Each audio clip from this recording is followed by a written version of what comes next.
Taboo, taboo, taboo. What is taboo called in your language? I want to know, I want to hear, I'm curious. In Igbo, it's actually called alo.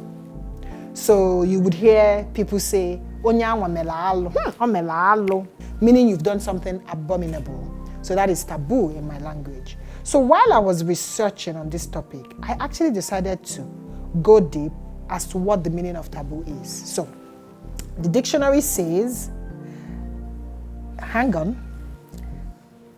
the dictionary says, taboo is a social or religious custom prohibiting or restricting a particular practice or forbidding association with a particular person, place, or thing. So in essence, taboo is something a group of people, either culturally or religiously or both, frown at. Things you're not supposed to be seen doing, things you're not supposed to say, things you're not supposed to see, things you're not supposed to even wear, for example, or not wear. Now, as I was gathering information about this taboo topic, I came across Esther Perel. Esther Perel is someone I hold dear to heart, and she's taught me a lot. And I like the way she thinks outside the box to question you, to challenge your mindset, right? And she did justice with this topic, taboo. But anyway, stick around, guys. When we come back, we'll talk about it.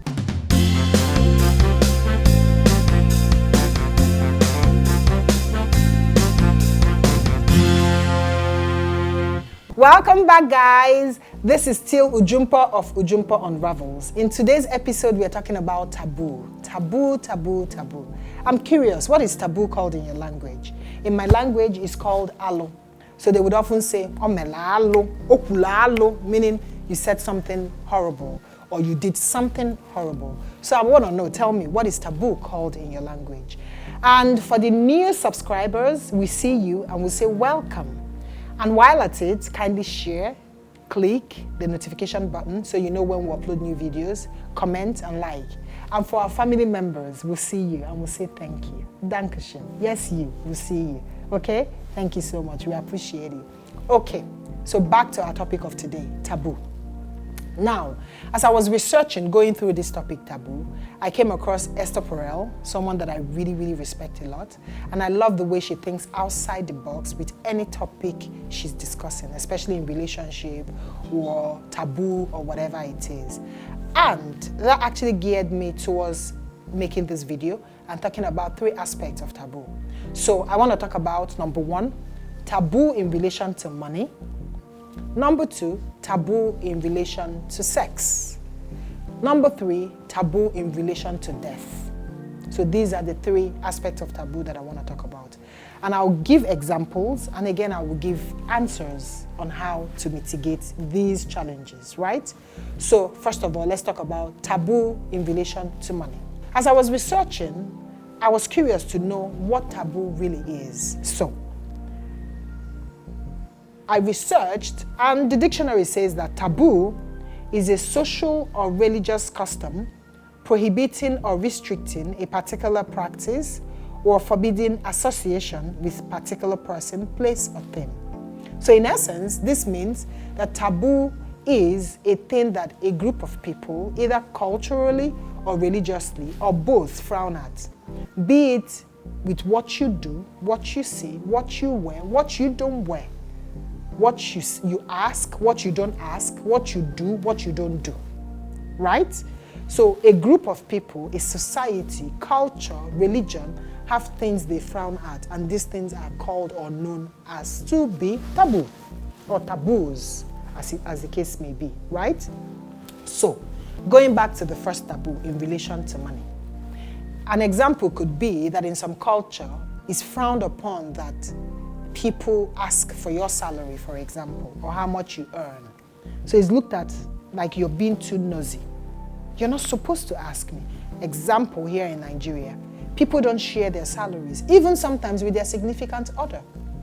But abroad, it is so easy. Your casual friend on the street or somebody you're meeting for the first time could even ask you how much you earn, and then you tell them. It's not a big deal.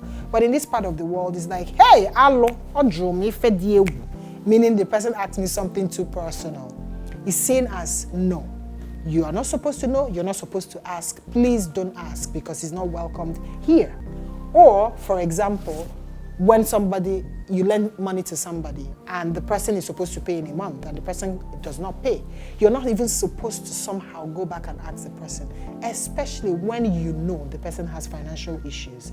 So people will look at you as being insensitive. You're not supposed to have asked. You should have even forfeited the money. Now, wow,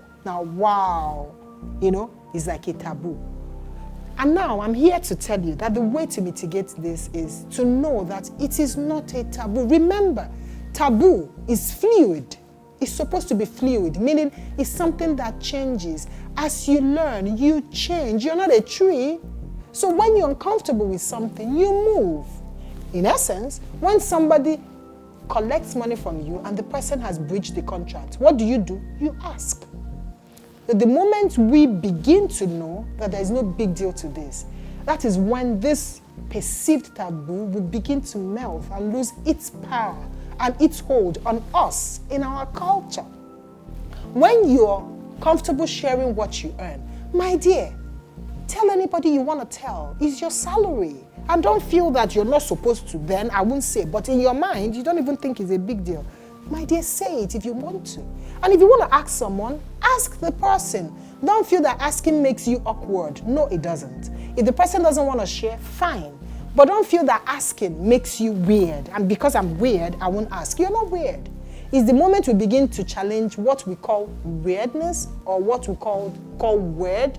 That's when that weird thing becomes normal. And then we could go and live above that, right? Okay, so coming to death. Taboo in relation to death. Have you ever heard when people say, do you know the woman asked the husband to draw up his will? Can you imagine?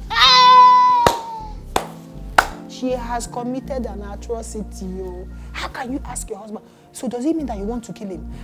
So that rumor that she's cheating is true. So she wants to carry that money and elope with her boyfriend. Just because she asked the husband, honey, don't you think it's appropriate for you to draw up your will? Why is it supposed to be looked at as a taboo? Why is it a problem? Why is it an abomination? Whereas the strength in that is that she's actually trying to safeguard the life of herself and her children, should in case the husband passes on before her. Because in so many families, we've seen that a man has so much money and properties, but because he didn't draw up will, his family members, especially his brothers, would take those properties for themselves. And the woman and her children would suffer. This is a woman that is supposed to be okay, even if she loses the husband financially. But she won't be able to train the children in school. Why?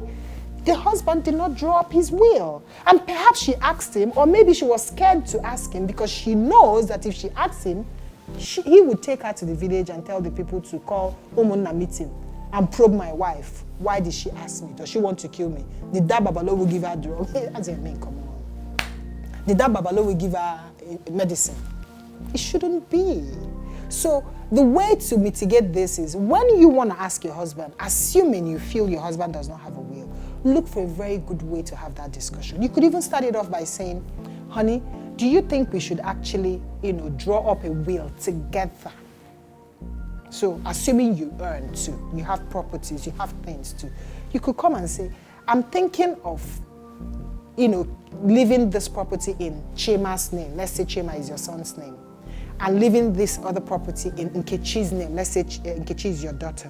What do you think? Which of your properties do you want to live in Ife's name? Let's say Ife is your third child. So you're including yourself in the discussion. You're coming off trying to make him understand that it's not just you. I think we should do this thing.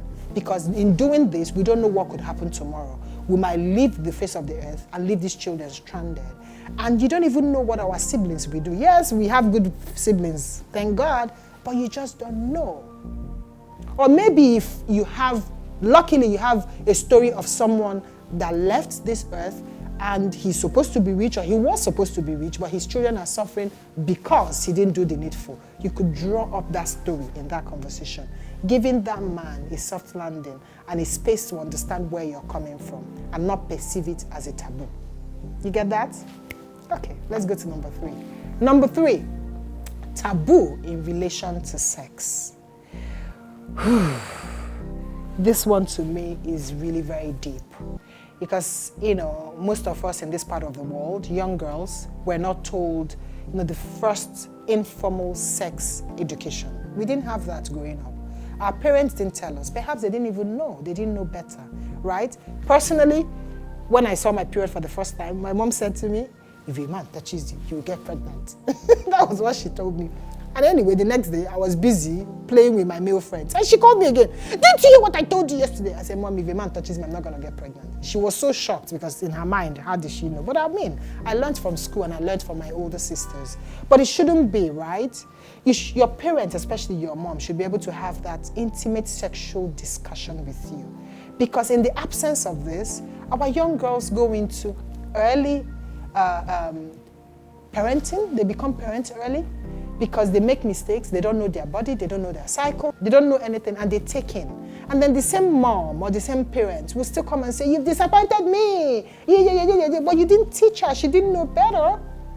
She didn't. And that is the product of you not teaching her. But no, you don't see it like that. And you feel she has come, it's a taboo for me to have sex discussion with my daughter. No, it's not. It's not.